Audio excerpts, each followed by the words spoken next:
लेकिन योगी जी, पूरा कैंपेन अगर हम देखें, चाहे वो राहुल गांधी भाषण दें, प्रियंका गांधी भाषण दें, खड़गे जी दें, अखिलेश यादव दें, शरद पवार दें या आम आदमी पार्टी के नेता दें, सब एक स्वर में एक ही बात कहते हैं, अगर मोदी जी तीसरी बार प्रधानमंत्री बने तो संविधान खत्म कर देंगे, आरक्षण खत्म कर देंगे, इस देश में फिर कभी चुनाव नहीं होगा। देखो, सबसे पहली बात तो यह कि अगर नहीं, 4 जून को परिणाम जब आएंगे मोदी जी ही प्रधानमंत्री होंगे। 3 चरणों के चुनाव संपन्न हो चुके हैं। 3 चरणों के चुनाव संपन्न हो चुके हैं। 285 सीटों पर चुनाव संपन्न हो चुके हैं। और मुझे देश के सबसे बड़े राज्य में तो मैं प्रचार में लगाई हूं, 9 राज्यों में जाने का अवसर प्राप्त हुआ है। और सचमुच भारत की जनता कृतज्ञता ज्ञापित करना जानती है। हमारे यहां सनातन धर्म की परिभाषा ही यह कही गई है, कृते च प्रति कर्तव्यम एष धर्म सनातन। हम सनातनी इसलिए हैं, हर कालखंड में रहेंगे, सम विषम परिस्थितियों में भी रहेंगे, लेकिन साथ साथ अगर किसी ने कुछ किया है तो वक्त आने पर उसको हम उसी रूप में, उसी प्रकार से सम्मानजनक ढंग से उसका जवाब भी देंगे। मोदी जी ने किया तो मोदी जी को लोग उसी सम्मान के साथ अपना समर्थन दे रहे हैं, जहां जा रहे हैं, कहीं भी।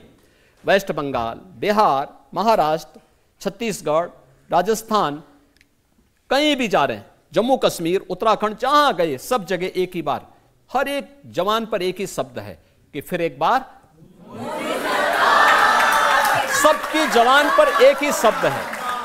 ये चीजें दिखाती हैं कि वो मगर नहीं या अगर नहीं, ये उनके मुंह से ईश्वर निकाल रहा है कि मोदी जी को फिर से आ रहा है, मोदी जी फिर से आ रहे हैं, तीसरी बार भी मोदी जी को ही बनना है। और कोई संदेह नहीं कि जो अब स्वर निकल रहे हैं कि अब की बार 400 पार होना है, तो वह भी उधर हम आगे बढ़ चुके हैं।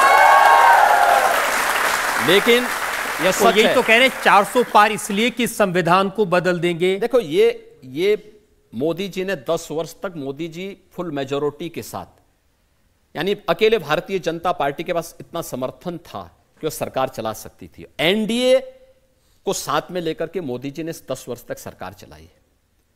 इन 10 वर्ष में कभी संविधान के साथ कोई खिलवाड़ हुआ?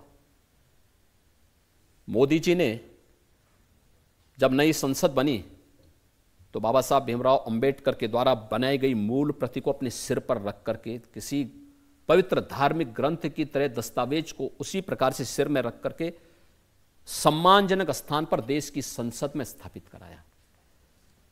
पहली बार हुआ है जब भारत के कोई प्रधानमंत्री भारत के संसद की, यानी संविधान के प्रति इतना सम्मान का भाव व्यक्त कर रहे हों।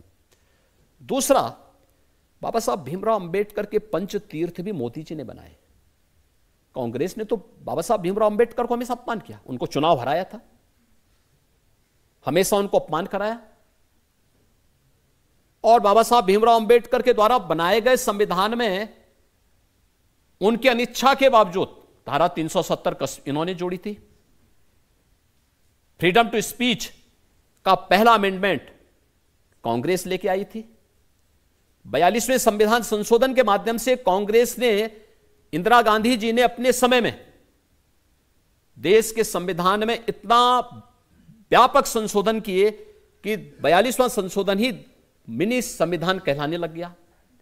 और इन लोगों ने पहले जस्टिस रंगनाथ की अध्यक्षता में कमेटी गठित की थी, जिसने इस बात की सिफारिश की थी कि ओबीसी को मिलने वाले 27% आरक्षण में से 6% आरक्षण मुस्लिम समाज को दे देना चाहिए।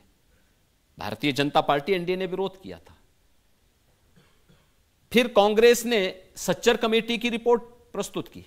सच्चर कमेटी की जस्टिस राजेंद्र सच्चर की अध्यक्षता में जो कमीशन गठित किया था, उस कमीशन ने भी इस बात की सिफारिश की, जब उन्हें लगा कि भारतीय जनता पार्टी और एनडीए इस बात का विरोध कर रही है कि बाबा साहब भीमराव अंबेडकर ने बहुत स्पष्ट कहा कि धार्मिक आधार पर आरक्षण नहीं हो सकता, तो उन्होंने दूसरा रास्ता अपनाया जस्टिस सच्चर कमेटी के आधार पर कि मुस्लिम समुदाय से जुड़ी हुई कुछ जातियों को ही अनुसूचित जाति में शामिल कर दो, जिससे अनुसूचित जाति और जनजाति के आरक्षण पर सेंध लगाई जा सके। तब भी भारतीय जनता पार्टी ने विरोध किया था। आज कांग्रेस उसी साजिश का हिस्सा बनाना चाहती है। ये जातीय जनगणना, पहले जातीय जनगणना करेंगे, फिर जातियों को आपस में लड़ाएंगे, फिर आपस में लड़ा करके इनसे कहेंगे कि देखो आपस में आप लोगों में काफी मतभेद है, तब तक मुस्लिम समाज को आपके आरक्षण में से कुछ हिस्सा हम दे देते हैं। लेकिन भारतीय जनता पार्टी इसको कतई ये डकैती डालने की छूट कांग्रेस या इंडी गठबंधन को नहीं देने वाली है और इनके मंसूबों को बाबा साहब भीमराव अंबेडकर के द्वारा बनाए गए संविधान में इनके द्वारा जो षड्यंत्र किया जा रहा है, इस षड्यंत्र को कभी सफल नहीं होगा।